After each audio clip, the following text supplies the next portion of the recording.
पश्चिम बंगाल के हाथ से निकलने के बाद अब भाजपा उत्तर प्रदेश के मामले में कोई रिस्क नहीं लेना चाहती। यही वजह है कि अगले साल होने वाले विधानसभा चुनाव के लिए अभी से रणनीति बनानी शुरू कर दी है, जिसके लिए पार्टी की छवि चमकाने का काम कैसे किया जाए, इसे लेकर चिंतन मनन जारी है। देखिए रिपोर्ट। पश्चिम बंगाल के बाद अब यूपी पर नजर। भाजपा का चुनावी प्लान 2022। यूपी में 2022 चुनाव की रणनीति पर मंथन। बीजेपी और संघ के शीर्ष नेताओं के बीच बैठक। कोरोना और पंचायत चुनाव को लेकर हुआ मंथन। पश्चिम बंगाल चुनाव में हार के बाद भारतीय जनता पार्टी का पूरा फोकस अब उत्तर प्रदेश पर है। उत्तर प्रदेश जहां अगले साल शुरुआत में विधानसभा चुनाव होने वाले हैं, ऐसे में सूबे के मौजूदा सियासी हालात और भविष्य की रणनीति की रूपरेखा तैयार करने के लिए पार्टी संगठन और संघ नेताओं के बीच शीर्ष स्तर पर दिल्ली में गोपनीय बैठक हुई। बैठक में शामिल हुए संघ बीजेपी के नेता।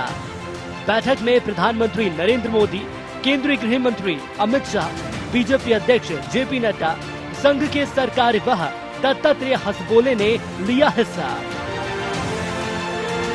दरअसल भाजपा की चिंता बढ़ना लाजमी है। वजह है बीते दिनों कोरोना की वजह से हुई किरकिरी। कोरोना की दूसरी लहर के दौरान गंगा नदी में शवों को बहाने और गंगा तट पर बड़ी संख्या में शवों को दफनाने के मामले में अंतर्राष्ट्रीय स्तर पर सुर्खियां बटोरी हैं। इसके अलावा हाल ही में यूपी में हुए पंचायत चुनाव में बीजेपी के सत्ता में रहते हुए भी प्रदर्शन बहुत अच्छा नहीं रहा। इतना ही नहीं, अयोध्या, मथुरा और काशी में पार्टी की हार ने शीर्ष नेतृत्व को चिंता में डाल दिया है। अगले साल की शुरुआत में राज्य में विधानसभा चुनाव होने हैं और वहीं दूसरी तरफ सत्ता पक्ष को घेरने के लिए विपक्षी दलों ने ताना बाना बनाना शुरू कर दिया है। गौर हो कि राष्ट्रीय स्वयंसेवक संघ और बीजेपी की शीर्ष लीडरशिप इससे संभावित नुकसान को लेकर अलर्ट है। यही वजह है कि डैमेज कंट्रोल के लिए मिशन मोड पर काम करने की रणनीति बनाई है। भाजपा जनता के बीच अपनी छवि को चमकाना चाहती है। अभियान चलाकर सूबे में कोरोना से उपजे असंतोष को खत्म करेगी, ताकि कोरोना का असर यूपी विधानसभा पर किसी भी सूरत में न पड़े। इस काम में पार्टी के साथ साथ संघ भी सहयोग करेगा।